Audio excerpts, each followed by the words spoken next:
I'm Daniel Lucas, and welcome to Book 101 Review. Book 101 is all about the books that I read for the last 40 years, and today I have my featured author of the month of November, of course, award-winning author, Mr. Gerald Everett Jones. Thank you so much, Mr. Gerald, for having you. And on this podcast, as usual, can you please introduce yourself again? Gerald Everett Jones. I use my full name because there are just a few other fellows named Jones writing books. And there's even some other Gerald Joneses.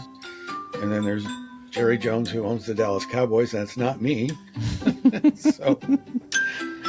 But I've been writing books most of my working life.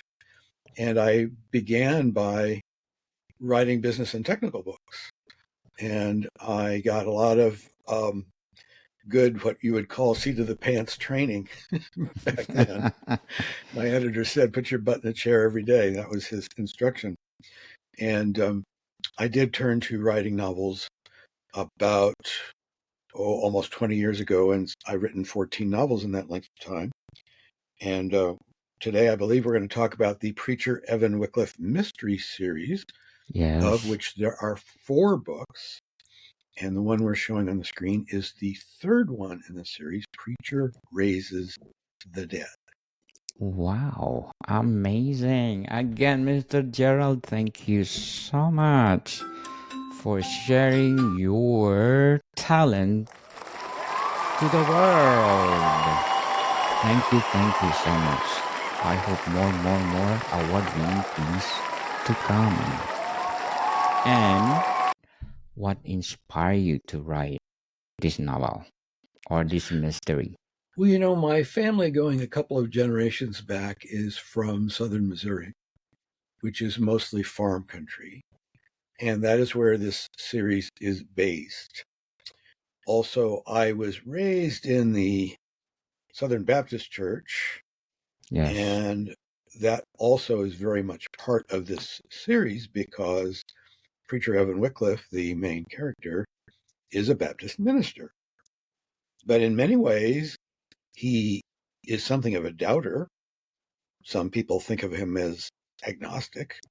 Yes. And yet, because he seems to somehow get to the bottom of problems nobody else wants to solve, other people think of him as almost a faith healer. So it's a very small community in this rural area. And Evan is a young man. He's not yet in this series. He's not yet 30. And he had gone to divinity school back east, and he became somewhat disillusioned with being a minister because he learned too much about the history of the church.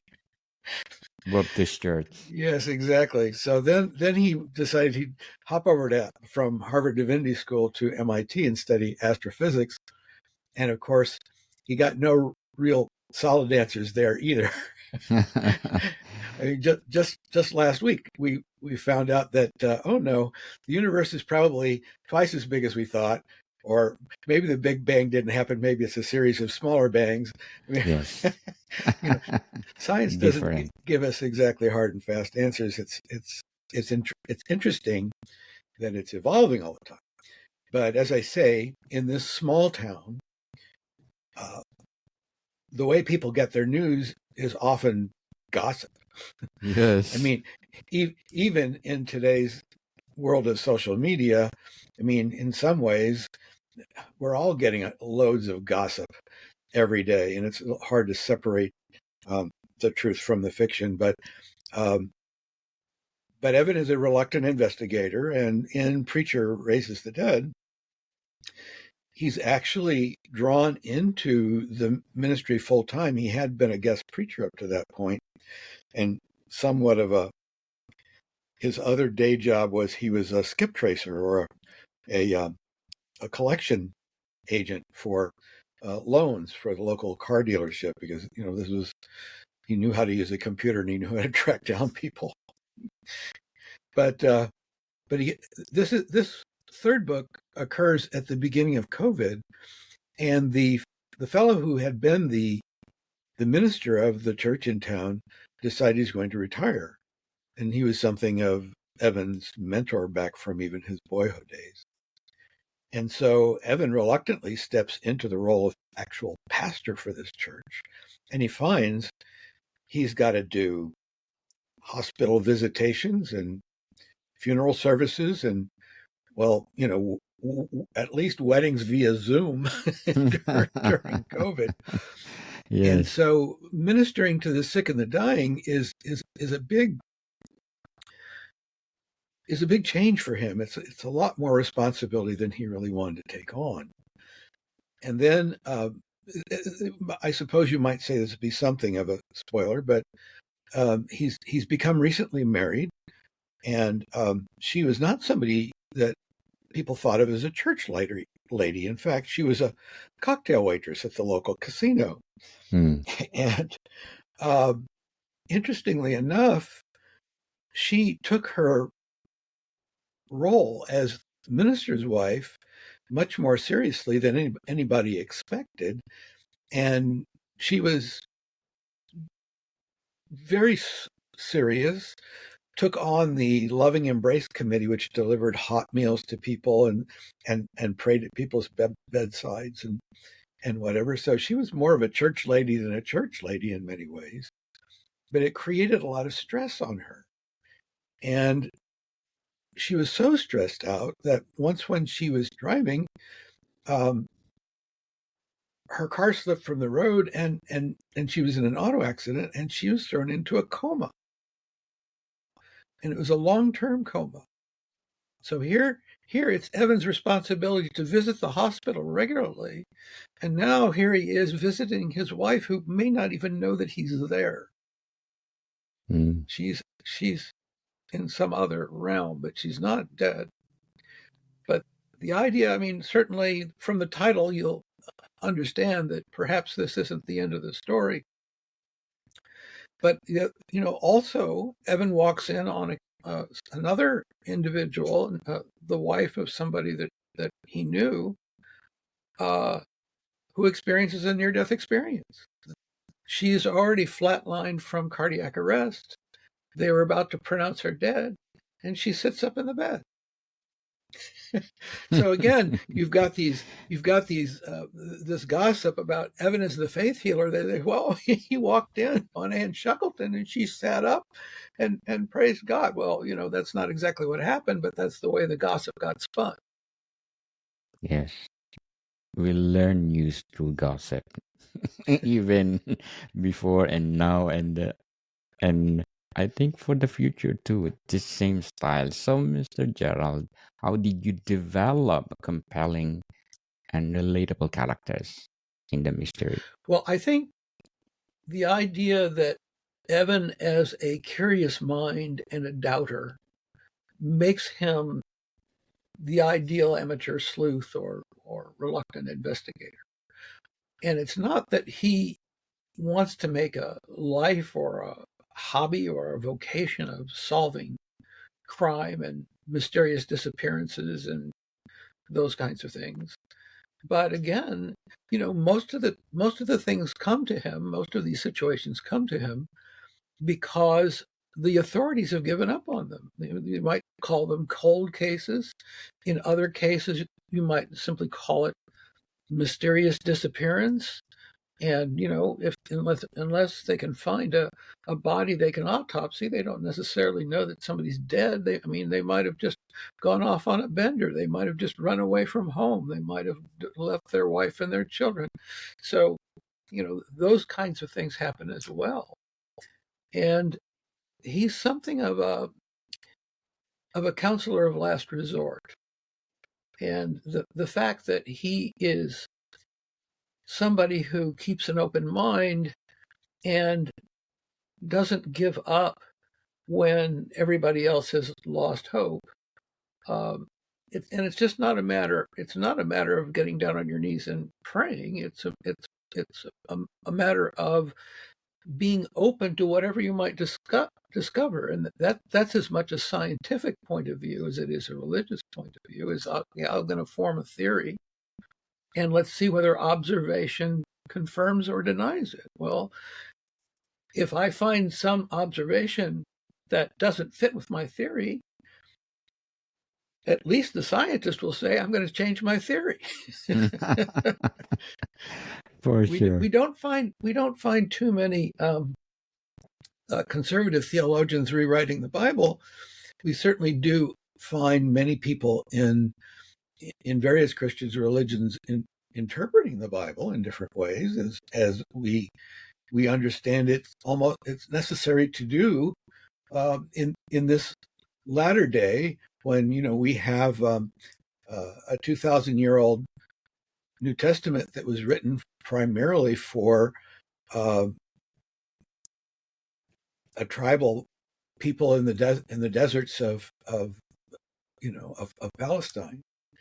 And though, well, for example, it was a routine thing in those days, for even at the Jewish temple, for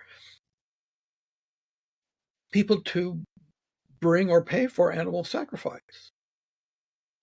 And if you couldn't afford a pigeon, then you'd buy a mouse. I mean, it was, and the Romans did the same thing, and there were certainly many ancient cultures before that also believed in animal sacrifice, and then somewhat the human sacrifice as well. And so one wonders whether the Passion of Christ is based and derived in a way that this is the only way people would believe that God cared about them, and which seems a rather primitive mentality. I mean, I don't know that anybody thinks these days that someone has to be slain to show that that I mean, wars don't really achieve very much, and there's a lot of slaying on both sides. But at the end of things, it's usually some kind of negotiated settlement, which might have been had at the very beginning if all that carnage hadn't taken place. So we hope with the new year coming that we will see some of those conflicts, perhaps all those conflicts, at least resolved in some way that causes less suffering and less. Yes, we hope. We pray for peace, people, this coming 2025. So, Mr. Gerald, what techniques did you use to create a strong and engaging plot structure? Well, I've mentioned this on your broadcast before, but when I did business and technical books, I did those for mainstream publishers, and I had to submit an outline. And I had an editor who supervised that outline, and if I wanted to depart from that outline, I had to ask permission. And I had to give him a good reason why I was going to change it. And in fiction, I began writing that way because I had been disciplined to do that. And then actually in the beginning, there were a couple of my screenplays, my unsold screenplays, that I had turned into novels. And the screenplay itself became a structure because I didn't want to depart from it too much. I wanted it to be essentially the same story. So that became a structure. But as I got especially into writing mysteries, I began to trust not knowing where I was going more. And it, instead of being a chance, facing that white page, that blank page being a challenge or a discouragement, it became an adventure and a thrill that I wanted to dive into. I was glad that there was nothing on that page. And I felt as though if I didn't know where it was going, that my finding out where it did go would surprise and delight myself, and hopefully that would surprise and delight the reader as well. And in many of these Preacher Evan Wycliff mysteries, I usually have a small group of beta readers, colleagues that I send my drafts to, at least my revised final drafts. And a number of them have said, I didn't really know what was going on until the last page. I didn't know how that was going to resolve. And I said, well, guess what? I didn't either. And, so that's how you can tell. So I would say writing by, if you will, the subconscious is it's a challenging way to write, but it's an adventuresome way to write. And, people will say, well, I get my best ideas in the shower. Well, that's not a coincidence from a scientific point of view. The shower is white noise. So Yes. white noise stimulates your brain in ways that just a normal conversation or even meditation might not. So you may discover new thoughts just by turning on the water faucet. I have a friend who he asks himself a question, then he takes a walk around the block. That's Yes. another way to do it.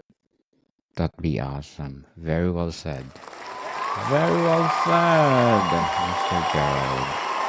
So, how did you decide on the narrative perspective of this mystery?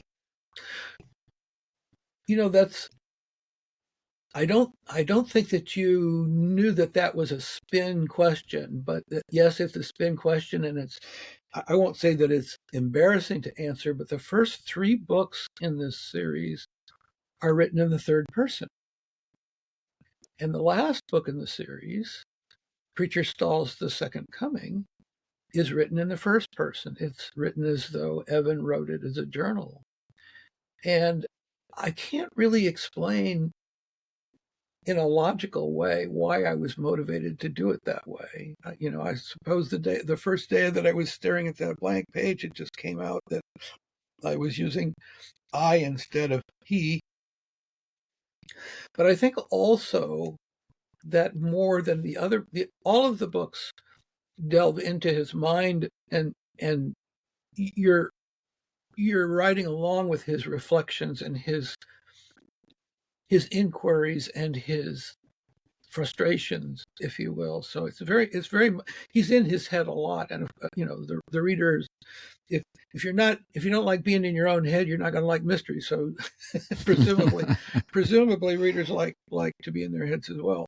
But in this third one, I just felt like much of the time he was in his head, and I mean in the fourth one, in Preacher Stalls the Second Coming, and a lot of it has to do with conflicts in his mind about his religious upbringing and what he'd been taught, and the fact that he just simply feels, as do some people, that the Book of Revelation is just somebody's acid trip. It's just like, why would you base international policy on visions that Saint John, and he was what, the 5th Saint John that came along? He wasn't even necessarily the guy who wrote the Book of John. He was freezing in a cave up. He was running from the legions of the Roman emperor, and he was hiding out in a windswept cave on the top of the island of Patmos in the Aegean Sea. And it's freaking cold up there. Okay, I visited that site. Okay, so he only gets to eat when people smuggle him in meals. He's got a scribe that he's sitting there with, and I can just imagine what that, when there's a violent sea storm, what that place would be like. And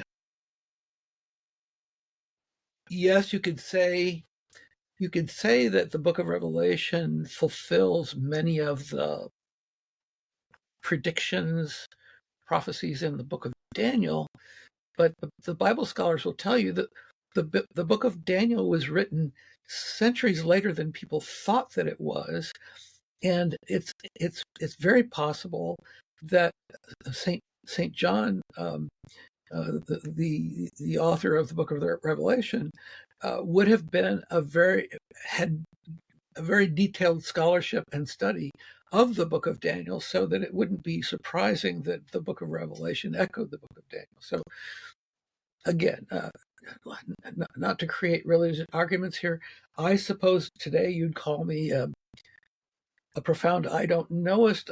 I don't know whether you'd say that that's agnostic. I certainly have what I think is a very thoughtful spiritual life, but it's very difficult for me to think of myself as certainly not as an evangelical. I am a child of the Christian tradition, and I think Christian ethics have done a lot to shape my philosophy of life. So, it's not like I left it all behind. But bottom line on that, and I think that this probably is worth saying, is there are people who ask me, "Is this Christian fiction?" And I would say, well, no, I wouldn't say so, in the sense that a lot of Christian fiction is written from the standpoint of it's written for believers to reinforce their faith. And I would say, no, this is a look inside the mind of someone who has one foot in the field of science and one foot in the field of religion and can't really decide which way to walk. And I feel as though that is a broader audience. It's certainly a more, well, skeptical is a strong word, but it's a more skeptical audience. But you see, again, the mystery genre craves a certain skeptical, cynical point of view because, well, Evan's from Missouri. Missouri is a show me state. If you don't show me, I won't believe it. So you could say that might be another reason why it got set there. For sure. Totally agree, Mr. Gerald. So what strategies did you use to overcome writer's block when you're writing this mystery? Well, the as I say, the blank page is not a discouragement anymore. So, as my editor said way back in the day, put your butt in the chair every day. That's really the main thing. If you want to keep from being bored, you'd better say something. For sure. That would be my advice. And I don't believe, as some writers do, that the 20th draft is going to be better than the second draft. I don't think that writing and rewriting continuously necessarily makes it better. I think sometimes the inspiration can get lost and the enthusiasm can get lost. And I think that, making it, making a change might make it different, but doesn't necessarily make it better. So I think you need to be careful about that. I mean, in Hollywood, there's a saying that no joke survives the third draft. So if it takes the comedy out of it, maybe it also takes some of the mystery out of it. So what is the research process for this mystery? With the mystery series and the Preacher Evan Wycliff series, a lot of it has to do with thinking back on my childhood experiences in that environment, in that small farming community. I grew up in Kansas City, in the big town, but I was often taken by my grandparents to the country for long weekends, and hunting and fishing, and I can't say I wasn't really old enough for horseback riding, but they did put me on the back of a horse for a few times, and I got to pet the sheep. And then at my great aunt's house, my grandfather kept saying, "Well, don't step in the duck shoe polish." And it took me a while to realize what that was, but they had so many ducks that, yes, the sidewalk, there was a narrow sidewalk, even even in farm country. There was a narrow concrete sidewalk leading up to their porch, and it was usually littered with duck droppings. So yes, I had to make sure my U.S. kids didn't step in the shoe polish.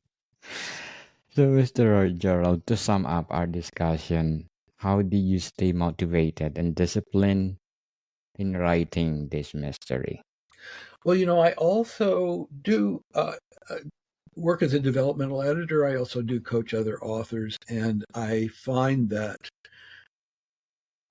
that's also fulfilling from the standpoint of helping others express themselves, especially if they're new to the process. Because they say, well, I want to write a book, or, I always wanted to write a book, or, I've got this story in me, but I don't know how. I mean, this is, self-expression. I mean, one of my favorite expressions is storytelling builds community. And if you want to reach out, then express what's in your heart. That's absolute gold for other people to pick up and to profit from and to benefit from. So that would be my wish for anyone who really wishes to tell their story. And Yes, your story, if it's told from your heart, is not going to be the same as anyone else's. definitely. And stop procrastinating, people. Right, right, right. A lot of people out there want to start writing, but they start procrastinating. Share your talents to the world because it's really important. It will be your legacy from our generations to generations to come, just like Mr. Gerald Everett Jones, award-winning author. So, Mr. Gerald, what would be your last advice for our aspiring writers out there? GeraldEverettJones.com, and you can see there on the screen how to spell it with 2 T's. And there are review copies there. There's my entire list of published books. There's biography. There's interviews, and then also my Substack blog, Thinking About Thinking. And I will also tell you that today, Yes. we're in Black Friday week. Yes. Today, Sale. the first book in the Preacher Evan Wycliff series, Preacher Finds a Corpse, is free in ebook format, EPUB and Kindle. So free. Go get it while it still costs $0. Yes. Yes, people, let's support Mr. Gerald Everett Jones because if you support him, more award winning piece, more mystery to come. So, Mr. Gerald, from the bottom of my heart, thank you for being part of Book 101 Review. It has been a thrilling month. Thank you. Yes. Thank you so much. More to come, people. See you soon.